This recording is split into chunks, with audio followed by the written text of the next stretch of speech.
Good afternoon, everyone. Thank you all so much for coming.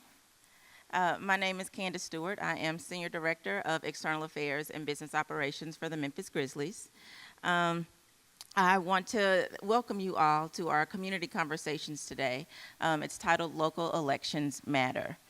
The Memphis Grizzlies started our Grizz Votes initiative during the 2020 elections to help increase education and awareness for the presidential election. As you probably recall, it was taking place during the height of the COVID-19 pandemic, and there were so many different factors to take into consideration that time.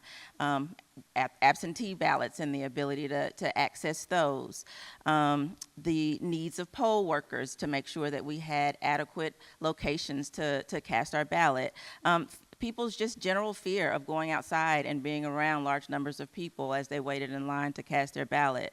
So the team, in partnership with the Election Commission and the Tennessee Secretary of State, worked together to make sure the citizens of Memphis and Shelby County would be empowered and able to vote. We're here today in continuation of that work, looking to provide you with information and resources for this very important midterm election. Being here at the library was very intentional for us because one of the best resources that we found and have even shared with our staff has been the Informed Voter website that they have and put together on their website. We're going to have Kevin Dixon, Virtual Digital Branch Manager, come up and give you a quick overview of that resource, and then we'll start the panel discussion.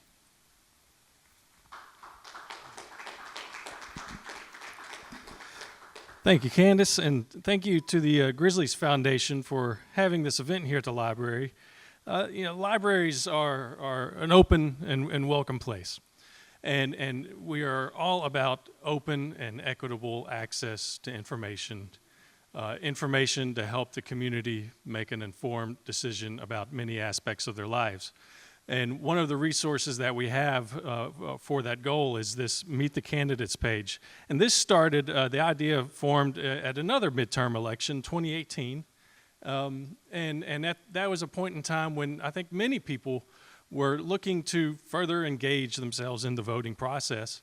And me being one of them. And I had always considered myself an informed voter, someone who voted most every election. But to be honest, I voted for federal elections. I voted for the executive office in local elections, but never did I really venture beyond that. And so when I would go to the poll, I would just see a bunch of names that I didn't know for offices that I didn't know about, and so I did not vote.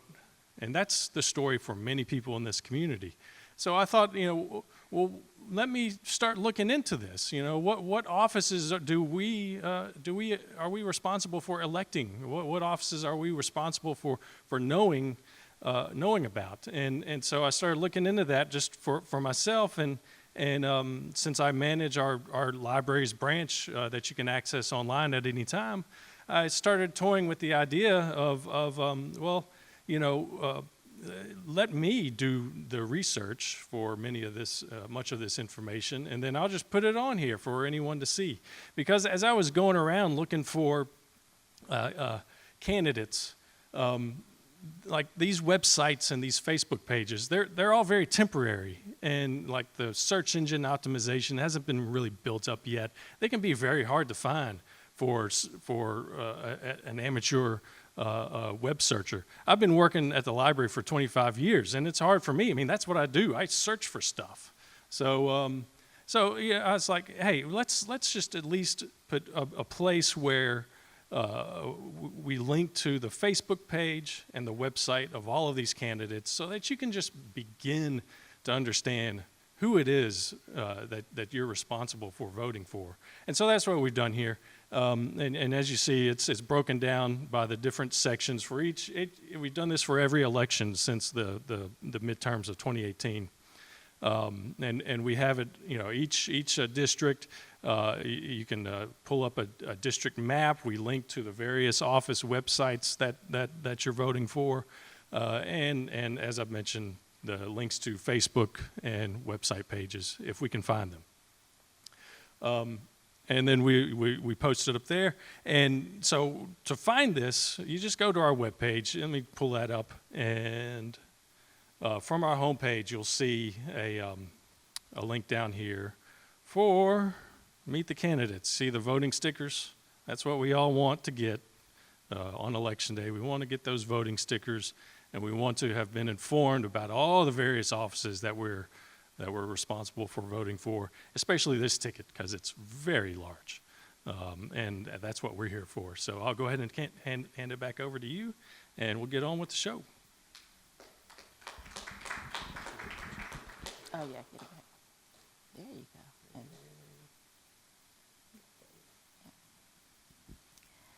thank you so much, Kevin. Thank you for that. Really appreciate and have definitely utilized that website a few times while I'm preparing to vote. So now I will get out of your way and let the professional come and do her thing. I'd like to introduce our moderator for today's panel, Jarita Patterson. Over here or here to introduce? Oh, okay. Thank you. don't need this. Oh. Can you guys hear me okay? Okay. Thumbs up. I got 2 thumbs up. Thank you guys. And Mr. Dixon, you took me back. I wanted to go to the card catalog, but I guess you guys don't have that anymore. That's how aged I am, how seasoned I will say. Okay. Welcome, you guys. Thanks so much for coming.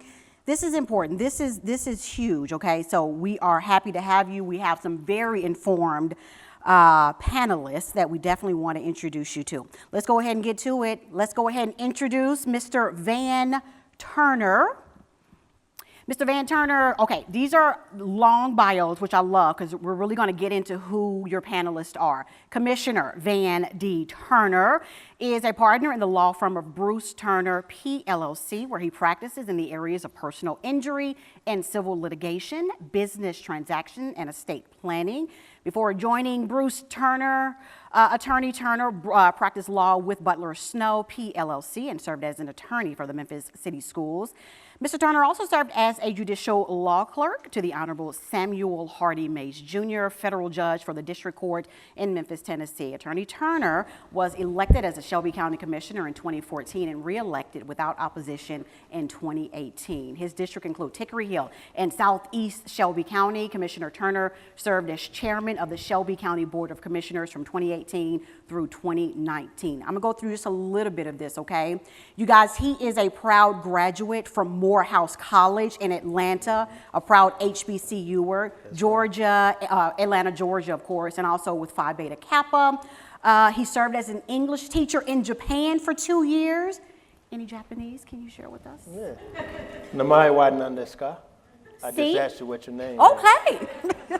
Love it. He returned to the U.S. and then attended the University of Tennessee College of Law, where he earned his law degree. Attorney Turner is licensed to practice law in Tennessee as well as Mississippi. Get this, you guys.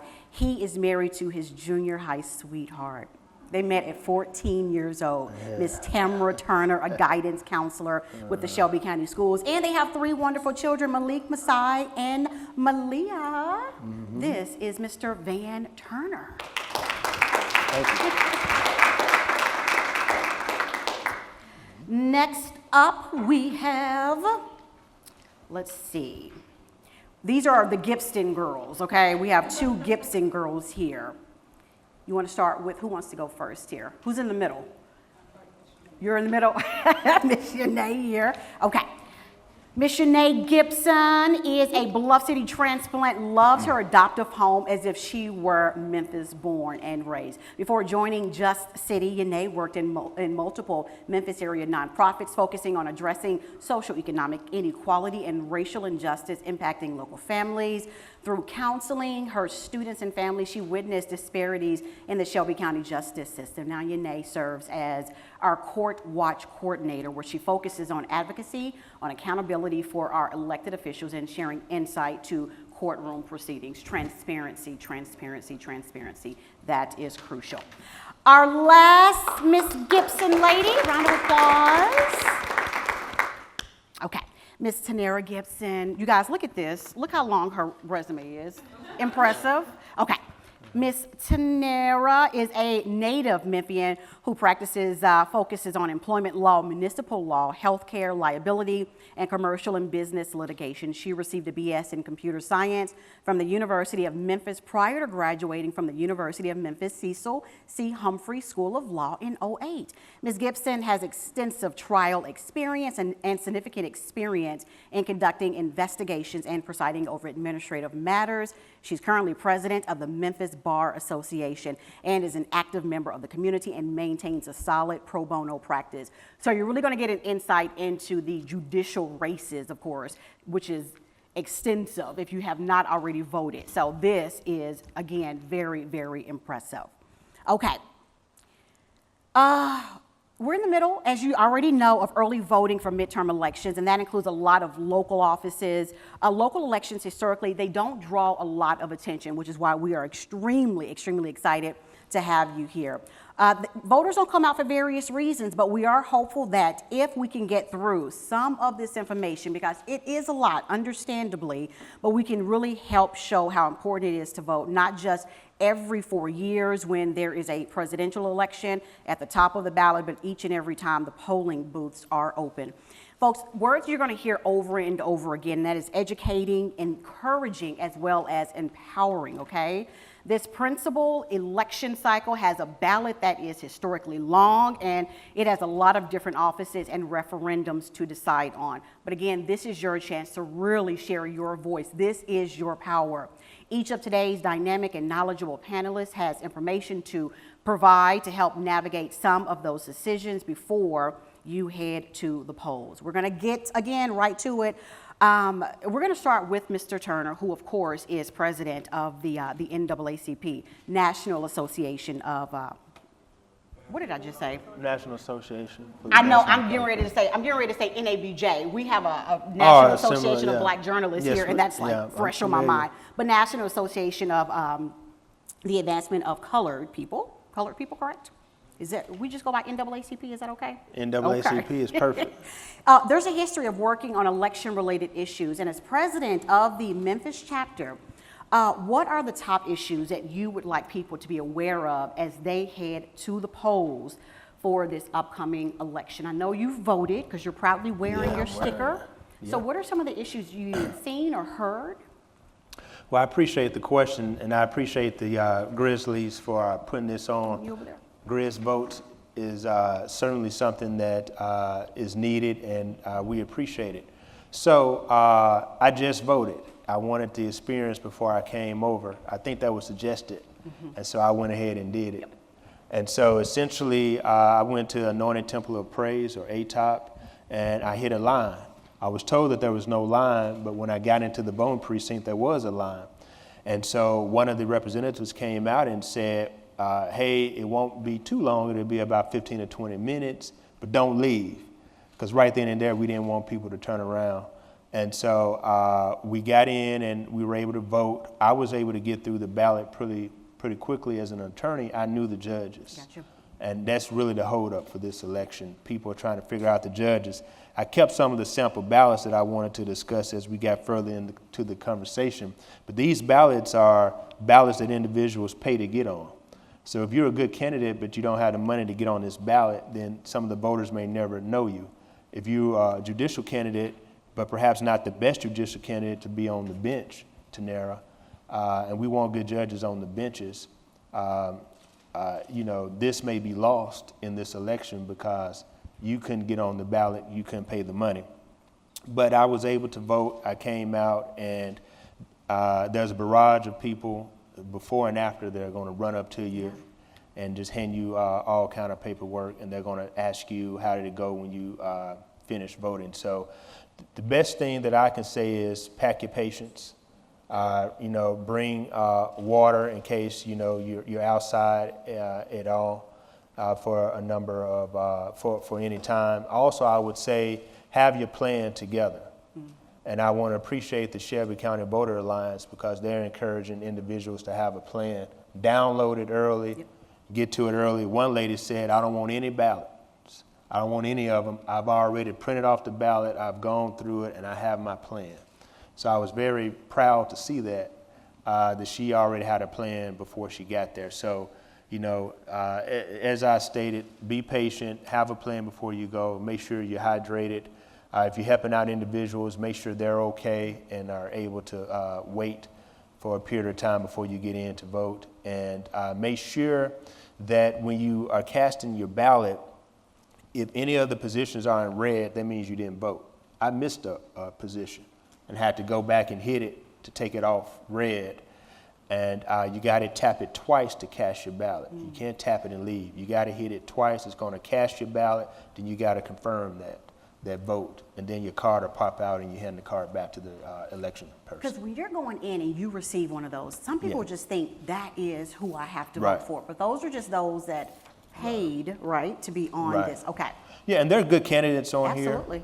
And essentially, each of these ballots try to promote to be the Democratic Gotcha. ballot, because this is in a heavy Democratic voting precinct. So you got to be careful what you're being handed.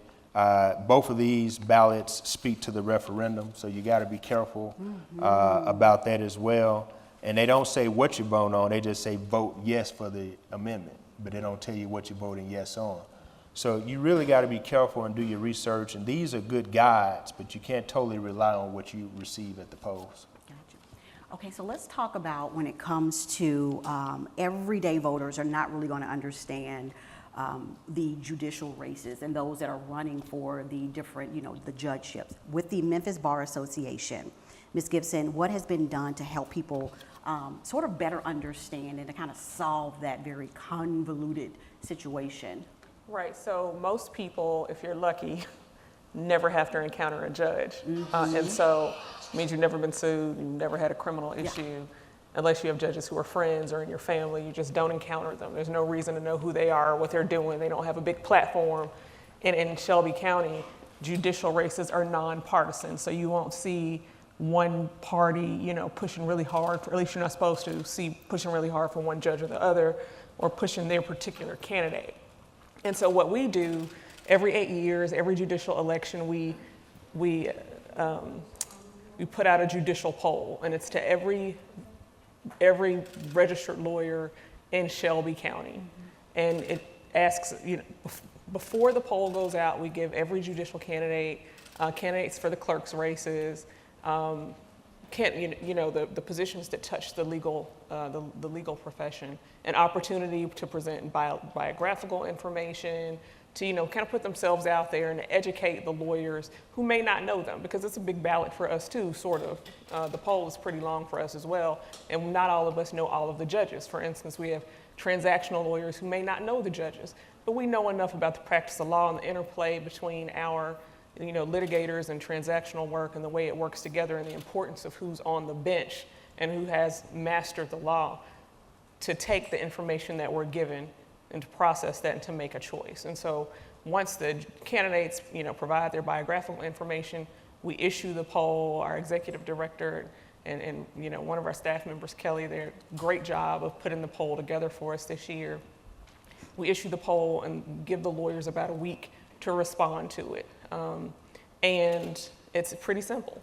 You know, for every race, we have the candidates, and you choose who you think is the best qualified for each judicial race. In some instances, you have an option, you can say no opinion. So you may have seen some judges promoting themselves in such a way to say, you know, 80% of the lawyers who had an opinion, which means that, what that really means is that 200 lawyers may have said, I have no opinion in this race. I may not care about this race. No opinion's not defined. So, you know, we don't put anyone on the spot that way, but that was an option. So you weren't compelled to vote for each particular position. So when you see that, and you will see that, and you know, in the judicial races, keep that in mind. And so at the end of while the poll is open, once the poll closes, the votes are tabulated, we produce the judicial poll, which I think we have out there today if you want to take a look at it. And it's the opinions of every Shelby County lawyer who participated. And I think there were maybe 1,100-ish lawyers who participated. And so we believe it's helpful in the sense that we have the most interaction with these judges. Now, obviously, like with anything, there will be some, you know, voting for our friends, you know, voting for our colleagues and things like that. But there's a significant, number of, we believe the number of lawyers voting is significant enough to, to cut that out and to give you a good idea of who we believe are the most qualified across the legal profession. And so that's what we've done to try to inform voters about what we think, who we think the most qualified voters are. That's what the NBA has done. There's another process, the National Bar Association, which is more of an endorsement process, also run by lawyers, and there's very little difference between the outcome and the two, the two processes actually, but there's a little bit of difference, so you just have to be careful in understanding that these are our opinions based on our experience, based on background data, but do your own research as well. It's just a tool. When I was just sort of looking at the list, because I went ahead and I wanted to go through the early voting process too, going back, when it comes to probate court, we're talking about wills and estates and, environmental, it could be the apartment complex down the street from your home. So it really does impact us, even if we don't find ourselves necessarily in court. So we should also do our homework. Well, yeah, and it impacts us in a way that I can't impress upon you enough how many of our rights are in the hands of these judges, and how much power they wield from the bench. I think we tend to minimize that, but if you just look at what happened at the Supreme Court, they hold a lot of our liberties in their hands, and that's not something that we should take lightly. And most of it impacts us on the local level. For instance, the circuit court judges have unlimited jurisdiction in civil matters. And so if I want to sue you for $100 million, if you have a judge on the bench who doesn't understand the law, but everybody thinks they're cool and they're on the bench, then that could be your $100 million because they don't understand the law. And while you can appeal upwards, it's not that easy to get a trial court judge reversed. And so kind of keep that in mind. In criminal court, the same. Obviously, your life is on the line in those cases.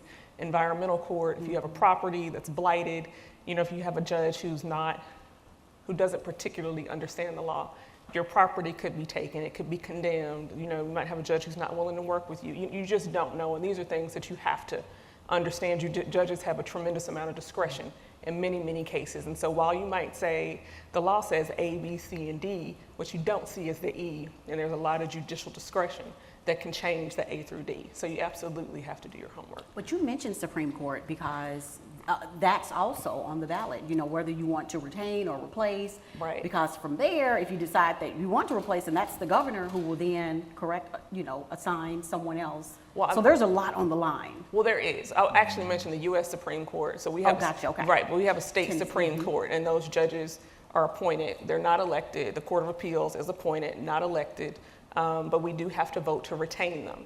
And so if enough people vote not to retain them, there's still a process. You're not automatically ousted. But if it turns out that the recommendation of the public is taken, at that point, you could be in a position where the governor is finding someone to replace you to appointing your position. But I've never seen that happen. I don't know if you've ever seen that happen, Van. Have you ever seen a judge at the appellate level removed that way? But it's possible. Gotcha.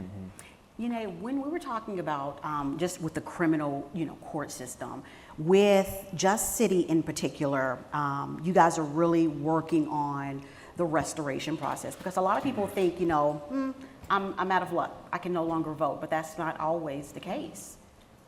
Correct. Okay. I feel like Tennessee in general tends to make things as difficult as possible for people. And so I think a lot of the misconception can be, well, I lost my right to vote, then I can never get it back. But the law is pretty particular and honestly kind of minuscule in difficult ways. And so if you had a conviction before 1973, there's different laws. There's specific things that, if you were convicted for and then rendered infamous, that you cannot get your rights back. If you were convicted of any felony between 1973 and 1981, you never lost your right to vote. And then if you're convicted after 1981, you can, you've lost your right to vote if you were convicted of a felony, but you can regain it if it's appealed, pardoned, or expunged. And if it hasn't been any of those things, you can fill out the certificate for restoration of voting rights at the county clerk's office, where the felony happened. Gotcha. And then somebody else has to fill that out and then you hopefully, like that's a whole other process where you can hopefully get your rights restored. But then there's still like specific felonies that will mean that you cannot get your rights. And so honestly, it's as difficult as it can be, but I think that's like So why it's filling out the important. paperwork, are there fines that then must be paid, or? So if you have any court costs or fees, you have to have those like Gotcha. completely paid off. And you just have to be eligible, so you can't be on probation or parole. Like everything that you were convicted of like has to be completed. With the fines, because I think that holds a lot of people back, but they Right. can go on a payment plan, or can they not? Yes, and you can also like request like a court cost waiver. Okay. And so there's like lawyers and judges who will present that, like hopefully get those costs waived, because yeah, fees are honestly like not attainable. Like it's not accessible for people to like pay those.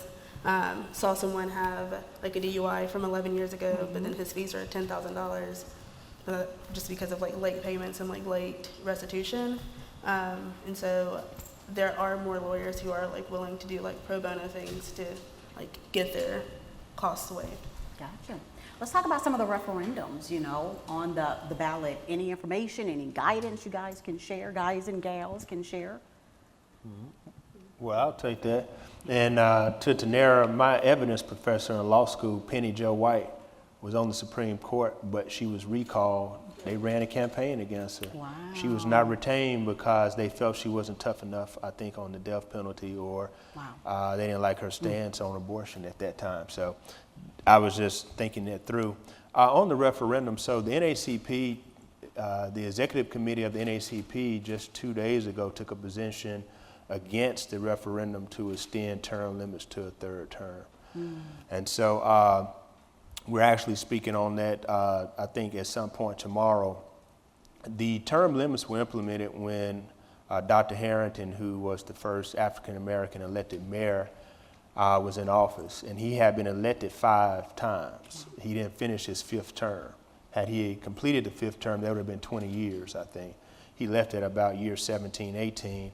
And so I think there was talk that, elected officials, and I am an elected official as well, and I'm terming out on September 1, but we sometimes get there and we want to stay, and we don't ever want to leave, and the people will continue to vote, these individuals in, sometimes regardless of what's being done and what's not being done, because they know them. And they've just used to just pushing that name. And there's no one else that can get the money, because normally incumbents can get all the money before anyone else can get the money. And it's just tough to beat them. So term limits were implemented around the time Mayor Harrington was in office, and it was challenged a number of times. That failed in court. And so essentially what you have is the 3rd iteration of the test of whether or not the citizens of the city and the county want to change term limits. It's been voted down twice, and this is the 3rd time it's been on the ballot. On the county side, we've put that on a referendum as well, and it was voted down.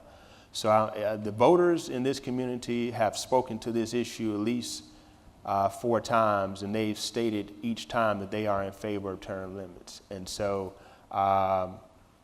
as an outgoing commissioner, there are some things you would like to get done which you are unable to get done because you are termed out. But in order to have fresh new perspectives, in order to allow people behind us to come forward, when I first got into politics, I felt that I could never get to where I am because I could never beat a named person.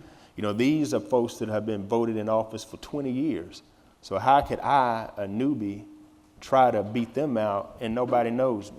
So term limits really allow me the opportunity to serve and to, give back to this community. And I can guarantee you, I never would have had this opportunity had it not been for term limits. I could never have beat the incumbents who were on the county commission.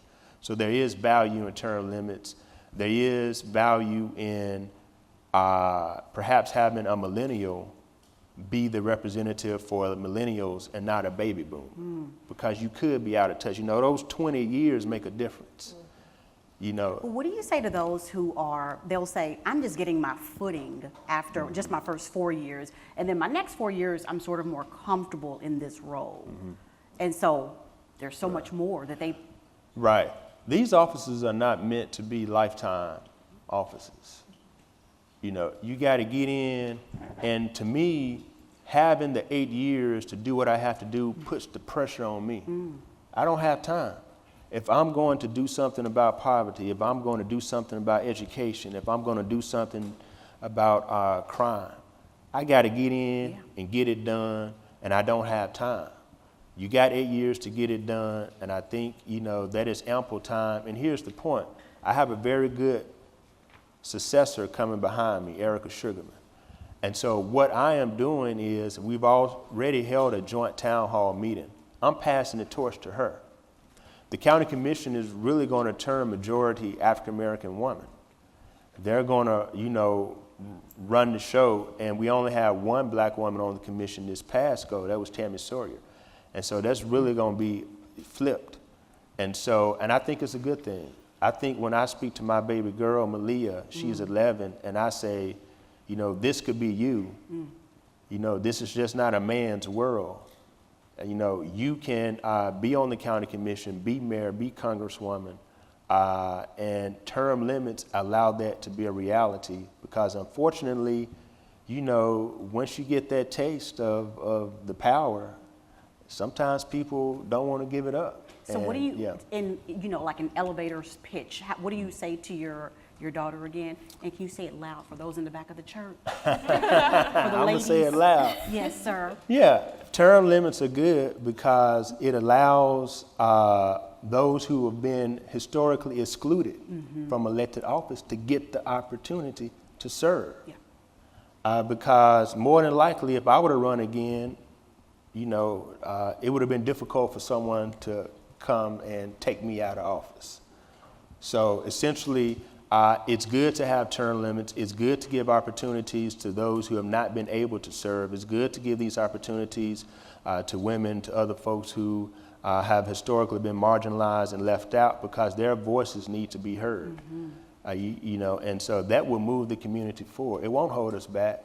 Bringing in new talent to serve in these positions is a good thing. It will move the conversation forward. It will add new perspectives to what we're doing, because, you know, there are some things that are good, but there are some things that we still need to work on. We still need to work on public safety in this community. You know, we still have to address educational outcomes in this community. And so, you know, you get in, you do the best you can for 8 years, and then you pass the torch and you do everything that you possibly can do to support the ones that are coming behind you, and that's what I intend to do. You know, we were talking about, you know, when it comes to, in particular, the justice system, you're in there. So what, you know, transparency, what do you want those to know that don't typically sit in on a court case? Honestly, I think one of the most surprising things for me, like doing Court Watch, was just like how private it is and inaccessible for people who have their own like court case. It is to like advocate for themselves. Shelby County is not very, like we're not known for our transparency, and so like there's not a lot of recording in the courtrooms, and so the judges and the like lawyers honestly get to say and treat people however they want to, and there's not going to be a lot of people that can speak out against that, because you still need to be on the like good side of the prosecutor or the judge if you're going to represent your client well. And so I just think more people should do Court Watch, just to see like what it looks like, what is actually happening, because we vote for these people and they're in office for 8 years and they just have like all of this discretion to like shape what our community looks like. And so it's nothing like the TV. Just like, it's nothing like TV, and just like justice is not swift. It takes forever, and people are just brought back to court again and again and again, with honestly like not great outcomes. And so I think it is important to know like who the judges are, and that it was really hard to do without being there, because we don't record our like sessions, we don't like make that available to the public. And so honestly, like get in the court. Like it is our What do you, right. do you just walk in? Like, explain that to, a lot of us have been in those courtrooms. We are listening and watching the judges, and some are sort of dismissive, but some are, very empathetic and caring. So what do you do? How do you get in that courtroom? So technically it is a constitutional right to be able to watch a court case. But because of COVID, they have limited a lot of the people's access. Just Cities program is permitted, so all of our volunteers can go in the courtroom without any issue. But yeah, you're right, like some are like super dismissive, some are kind, and then some are like, they know how to turn it on when someone else is there, like they, to watch them and not be accountable to like them or like another like government official. Yeah, I wish you were able to just like, oh, walk in, I want to see what's happening. But right now they're only like letting particular programs like come in. Any resources you guys want to, make the audience aware of before they head to the polls in particular? Anything that sort of tickled your fancy that you were just like, I really needed to go to this site? For me, for the judicial races particularly, because those are of particular interest to me, for obvious reasons. But, one of the best resources is Google, y'all. I mean, and I don't mean to say that to be funny. You can honestly find out a lot about all these candidates by Googling a little bit. You have incumbents on the bench. You can request an opportunity to go, sit in the courtroom. I don't know about criminal court. The civil side's a little more open, I think, at this point, if that's something that you want to do. It is interesting to me, interesting to watch. You could learn a lot doing that. You could go down to a clerk's office and kind of, stand around and see what goes on or talk to some of the clerks. It's things like that. And I know that sounds like a lot, but it's so tremendously important. I think it's worth it. The Board of Professional Responsibility has a website, and if you're curious as to whether or not a candidate has been disciplined, for instance, has had any, issues with their license or been suspended, or, if you want to compare candidates, that's all public information and it's all online. And so it's the Board of Professional Responsibilities website. If you Google Board of Professional Responsibility for Tennessee, it'll come up, and there's an online attorney directory. You can look up anyone who has a license and see all of their disciplinary history. The state of Tennessee, the judicial system itself, it's the Office of Administrative Office of Courts also has resources. So if you look at the Tennessee's Administrative Office of Courts, you can go look up all these judicial candidates as well. Any lawyer, you can see the same information. If there's been a censure issue, you can typically, read the censure and things like that. And those are very easy ways, without you having to physically go to the courthouse, to learn about the candidates if you want to see, if someone has some real issues going on. But we're in a huge, our resource here, the library. Oh, absolutely. Alone, Yeah. And I know the Grizzlies have made it easy as well, just the click of a mouse there. Any final words, thoughts, opinions, anything that, we all need to know before we venture out to cast our ballot?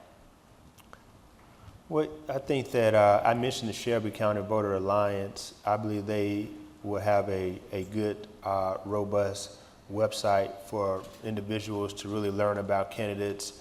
I actually go to the Election Commission and print out a sample ballot. And if there's a question, I do what Tanera talked about. I Google or I Wikipedia. And for the incumbents, sometimes there's, information on those who have held office before. And you can see their voting record and see their platform. And you can go to their websites and really avail yourself of what is, what's really, on the internet. And so I think that those are good ways that people can really look to educate themselves on this election. And keep in mind, it's going to be long no matter what. I am a seasoned voter, and it took me a minute to get through everything, but you can do it. Don't get out of line, stick with it. As the NAACP president, I can tell you that Our tradition and our history was based on the right to vote. And people who were part of this organization, whether it was Medgar Evers, Fannie Lou Hamer, Ida B. Wells Barnett, W.B. Du Bois, they fought and they put their lives on the line to give us this opportunity to vote, and we can't squander it away. You standing in line for 30 minutes does not compare to what Fannie Lou Hamer went through getting shot at down in the Mississippi Delta, or Medgar Evers, who lost his life, Medgar Evers. And so we have a responsibility. We really do. It's a responsibility. You don't have the luxury of saying, well, I'll sit this out. Because so many people got in the game. Grizzlies, they got in the game, they rebounded, they took the shots, they took the fouls, they went hard in the paint for us to have this right to vote. So we have a responsibility to uphold their legacy and to cast our ballot. We do. Yeah, I think I would say a few things. One, I mean, obviously everything you said, definitely take the sample ballot with you, because there are so many names, and even if you're like, okay, I know exactly who I'm going to vote for, you get to the your booth and it's like, oh, there's too many names. You get overwhelmed. If you already have it filled out, you can just copy and paste essentially. And then, especially with the judicial and DA race, this is an 8-year decision. We won't do this again until 2030. So it's not just I'll just sit out. You don't get to change that again until 2030.